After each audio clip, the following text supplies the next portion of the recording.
Why do you think people fail in Hollywood? I think people fail because they fail to realize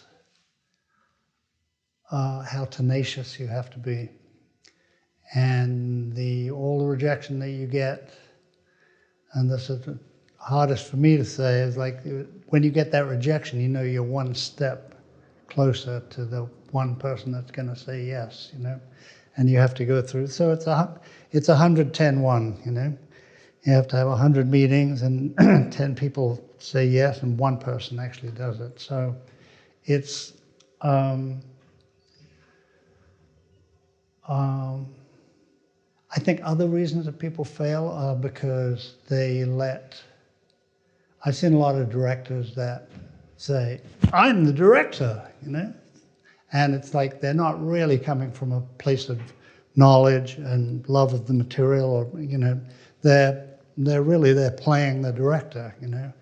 And usually when people don't really know what they're doing, they also get very insecure and therefore very mean to people because things aren't going the way they should and they're looking to play the blame game, you know? I think another reason that I probably haven't gone further is my inability to network as well as I should. I've always found that very difficult. It's very, very hard for me to go into a room and work the room, you know. I do kind of stand in the corner and sip my cappuccino, you know. But I think if I had it to do over again, I would work on that. I also had a big problem with public speaking, which I went to Toastmasters to kind of overcome. And now I do a lot of talks at Comic-Cons and teaching different places in the industry. And that working on that has really allowed me to move forward. Have you ever thought of what your life would have been like if you hadn't had that opportunity to come to California? And you might have been sort of metaphorically banging your head to get into this closed clique? Or if I'd stayed in England and worked the system, I guess, you know, it almost seemed to me like it's whoever bought the, you know, you'd go to the bar after work and you had to buy a round of drinks for everybody, and you know, it's very, very transactional there, you know. No, I you know, even before I had the opportunity, I was always going to be in Los Angeles. My mom had she had traveled around the world. Her aunts had sent her around the world before she got married, and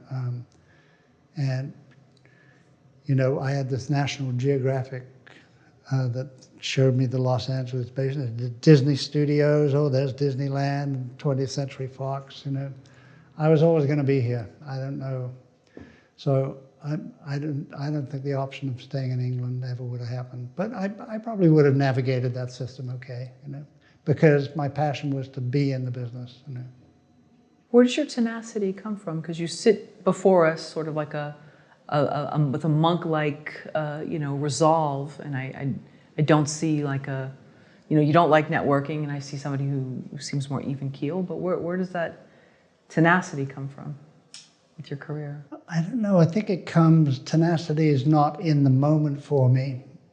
It's over a much longer period of time. But, you know, my career, it looks like a dream from great project to great project, but in between it always seemed like, you know, never going to work again. You know, how am I going to deal with this? Where's the next job going to come from? You know, the good news is that the resume builds on itself. So that's a good thing. But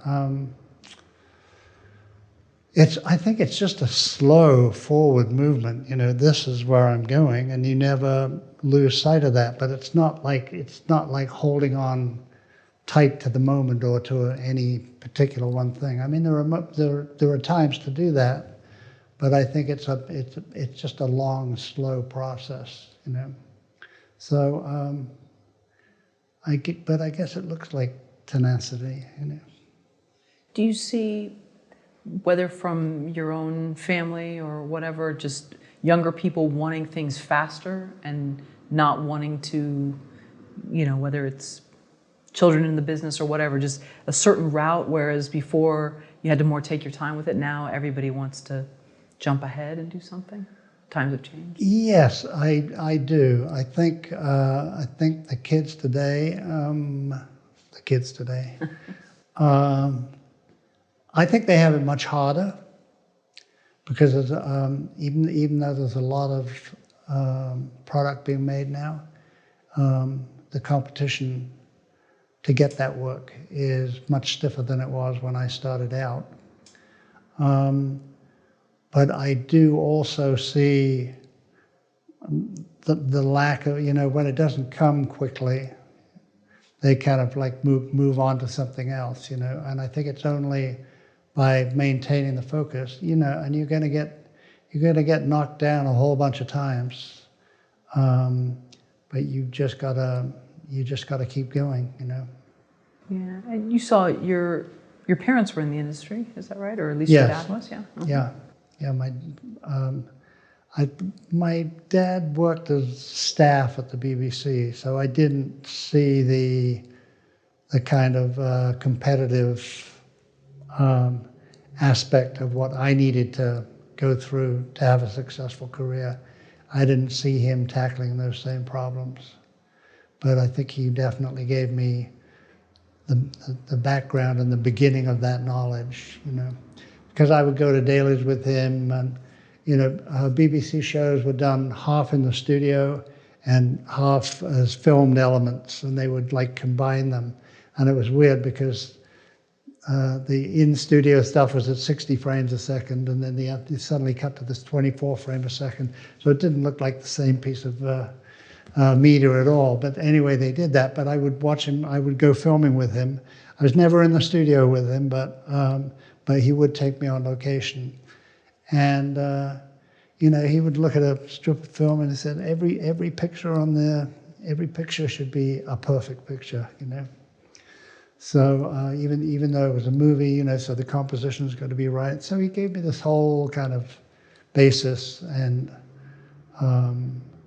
I think his ability to work with actors, which he was really known for, you know, and he was known for really good casting. So all those things were achievable to me. It doesn't mean I was good at them when I started, but it was not an impossibility. I could see light at the end of the tunnel, you know. But at the same time, when you came to California, you knew that little dark room that you had been offered a quote unquote cush job was not for you. Yes, no, definitely not for me. And you know, going on to the next thing was not necessarily how you build. In other words, I never built a really great DP career. I mean, I had a DP career, and you know, I've worked on some really really great projects. But I think